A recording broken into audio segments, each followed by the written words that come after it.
دیکھیے 3-4 موٹی باتیں ہیں. ابھی اس آڈیو ٹیپ کو ہم آئسولیشن میں خواجہ احمد طارق رحیم اور ثاقب نثار صاحب کی اس آڈیو لیک کو آئسولیشن میں نہیں لے سکتے.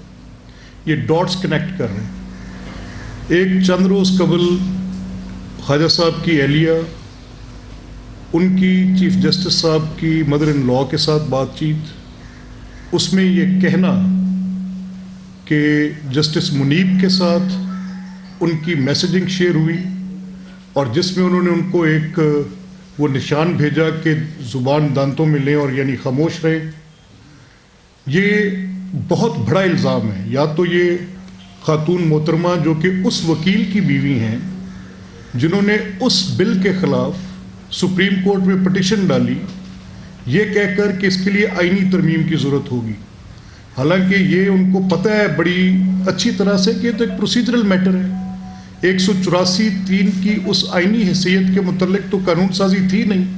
یہ پروسیجرل میٹر تھا جس میں کہ 3 members of the supreme court جو ہیں وہ اس کو 184(3) کے سو موٹو کو لینے کا فیصلہ کریں گے. یہ تو آپ کسی لے مین کو بتا دیں، اس کو سمجھ جائے گی. بیسک کامن سینس تھی. بہرحال وہ پٹیشن گئی تو مینیپولیٹڈ پٹیشن نمبر 1.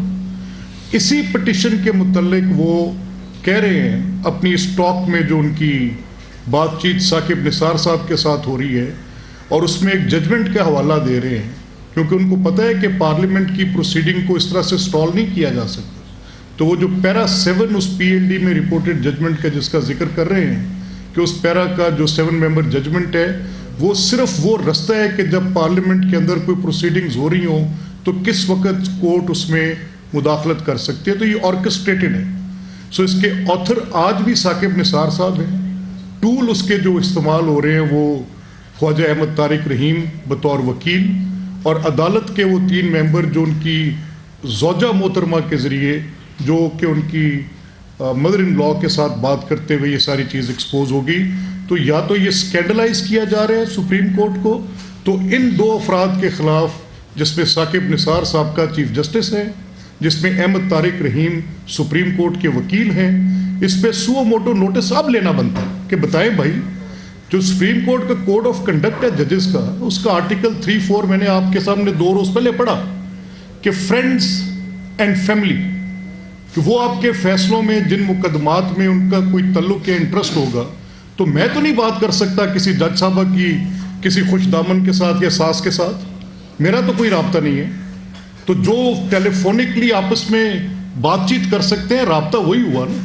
تو کوڈ آف کنڈکٹ کے آرٹیکل 3 جو کہ ایک کانسٹیٹیوشنل ویلیو رکھتا ہے، آرٹیکل 209 کے نیچے بنا ہے وہ کوڈ آف کنڈکٹ 2009 کا جو ہے، اگر اس کی وائلیشن ہو رہی ہے آرٹیکل 3-4 کی، تو ہم حق بجانب ہیں کہ اس وائلیشن پر ان ممبران کے خلاف سپریم جوڈیشل کونسل میں جائیں. میں لا منسٹر بیٹھے ہیں، یہ ان کا فیصلہ ہوگا کہ یہ اس کو کیسے لے کر جاتے ہیں، کیا کرتے ہیں. اس سے زیادہ وائلیشن ہو نہیں سکتی. اور ایک یہ بھی رواج رہا ہے کہ ثاقب نثار صاحب کے خلاف جو ریفرنسز گئے تھے وہ چیف جسٹس تھے، وہ ان کو سٹال کر لیتے ہیں. تو وہ بھی ایک تاریخ ہے ہمارے سامنے کہ یہ جن کے اپنے خلاف آتے ہیں اور وہ اس عہدے پر بیٹھے ہوتے ہیں اور وہ obstruct کرتے ہیں کاز آف جسٹس کو. جسٹس بندیال صاحب کی اپنی ججمنٹ میں وہ کہہ رہے ہیں وی لیو ان گلاس ہاؤسز. آپ گلاس ہاؤسز میں رہ رہے ہیں، اپنی پبلک اسکروٹنی کی بات کر رہے ہیں. تو سر یہ ہمارا کیس ہے آپ پہ، آپ آئیں جواب دیں اس کا، بتائیں. آپ اوپن کورٹ میں آ کے بات کر لیں. آپ بتائیں. ہم کہہ رہے ہیں کہ یہ نیکسس ہے ثاقب نثار، احمد طارق رحیم، ان کی زوجہ محترمہ، آپ کی مدر ان لا، یہ پوری کنائیون سب سمجھ آتی ہے 63 کی. میں نہیں مانتا کہ ان کو نہیں پتا. میں ان کے سامنے عدالتوں میں پیش ہوتا رہا ہوں. آئی نو دم، بڑی اچھی طرح سے میں ان کو جانتا ہوں. میں نہیں مانتا کہ ان کو نہیں پتا کہ ان کا کام صرف تشریح کرنا ہے، ان کا کام آئین لکھنا نہیں ہے.